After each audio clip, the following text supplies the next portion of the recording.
Jack, your wealth word is reinvention. Tell us a little bit about what reinvention means for you. Well, in particular, when it comes to wealth, reinvention is exactly that. I mean, I have, I did the corporate America thing and then I left back in the previous century, 1999.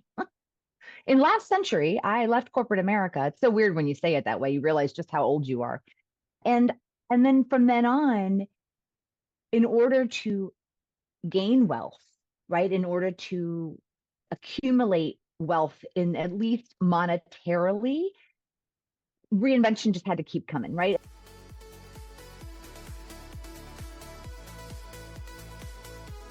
I started a small PR marketing firm in San Francisco, and we helped a lot of startups invent themselves, get from the back of the envelope idea at the coffee shop in Menlo Park to, an IPO. And I did that for many, many years.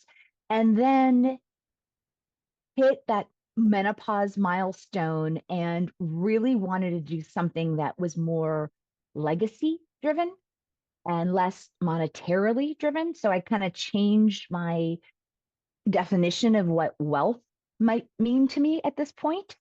And so that is why I switched over to create this online digital platform called Kuel Life, dedicated to normalizing aging, because that was a whole reinvention. This just happened like seven years ago. The idea came to me 7 years ago. By the time we figured it all out, it was launched about 5.5 years ago, and I'm in the process of a whole reinvention of Kuel Life. I want to better serve our audience. I want to, because it's changed. The environment's changed over the last 5 years. There is more information out there, and so I really believe in order to increase the wealth, not just financial wealth for me, but the wealth of knowledge for women, so that they are empowered to make decisions that will let them live this cool life for the rest of their life. That is why I reinvented and started Kuel Life, and I'm just about to reinvent Kuel Life again. So stay tuned, ladies. Do you remember the moment when Kuel Life came to you? I I do. And in full confession, it didn't just come to me. I was talking to a friend. She was an entrepreneur and she had been wanting to do something with me business wise. I had worked for her in her essential oils business years before I was there. I was her VP of marketing and sales.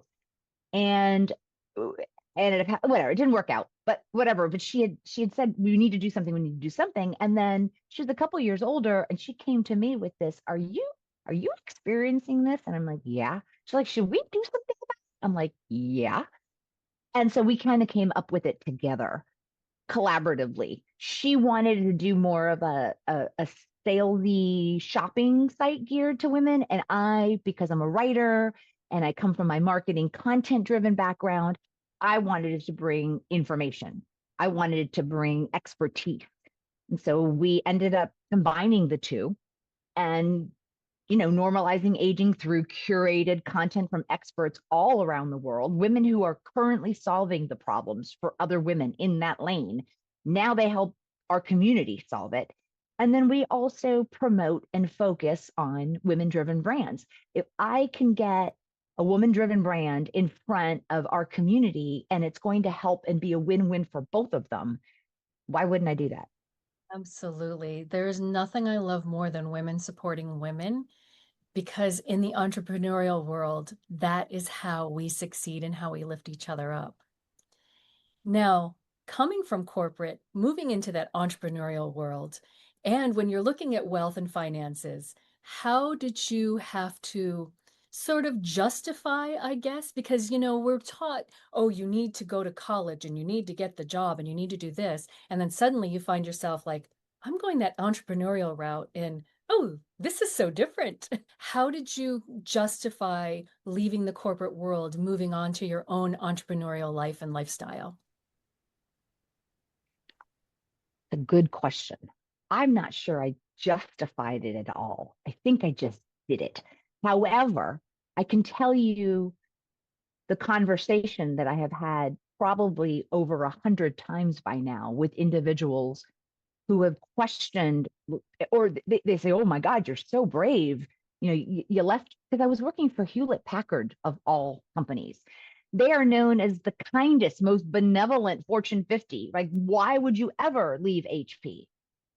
I had to. I had to. I didn't play well in that corporate environment. I needed a much more direct path between my action and result. There were too many layers to get through. When individuals come to me and have come to me over the years saying, how did you do that? You were so brave. Isn't that really risky? And I look at them and I said, you're in a much riskier situation than I am, because you don't know what's being said back in that office about you.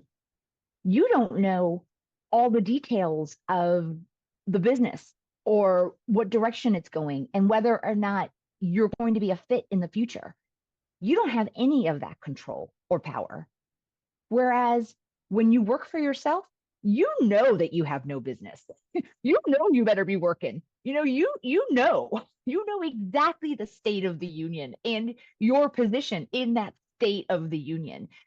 To me, that just feels better than than okay, I get a check deposited in my bank account twice a month, but it could disappear at any moment and I have no say in it.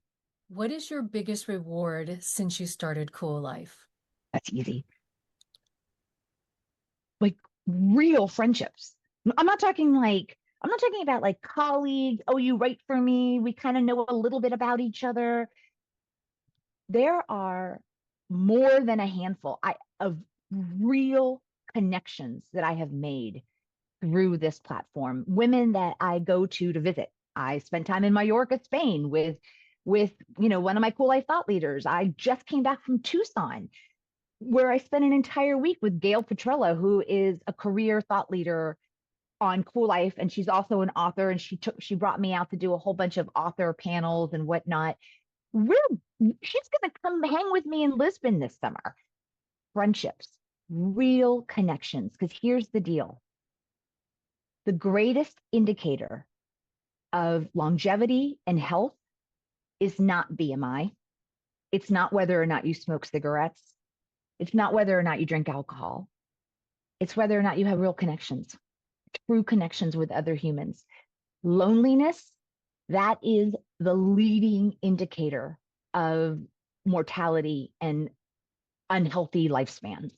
So, and as we get older, a lot of our vehicles and places where we used to get friendships, our place of business, if we didn't work for ourselves, are the parents of our children's friends, things like that. And a lot of that stuff disappears and goes away. And we're left with, well, how do we make new connections at 50 or 60 or 70? Go ahead, start a business, start a platform, ladies. Invite a bunch of women to write for you, and then you'll become best friends with a bunch of them. It's like I created my own friendship service. I didn't mean to. And what advice would you give to someone who's craving for their own reinvention? If you're craving it, then it must be driving you. And if it's driving you, then there's no way you're going to wait around for it. What? If not now, then when? I mean, I don't even know. I don't even know how to say that to anybody, because if you're craving, if you're like, oh, it would be nice to be reinvented, then you don't really want it. Then you're fine. You're fine where you are. But if it's a hunger and it's a pang, pay attention to it. Pay attention to it. Let it happen. Don't be afraid of it. I mean, what's the worst thing that can happen is you can redecide. You can change your mind again. If the path isn't the path that you thought it was going to be, or it's not working out, or whatever, go a different direction. There's still a lot of life left.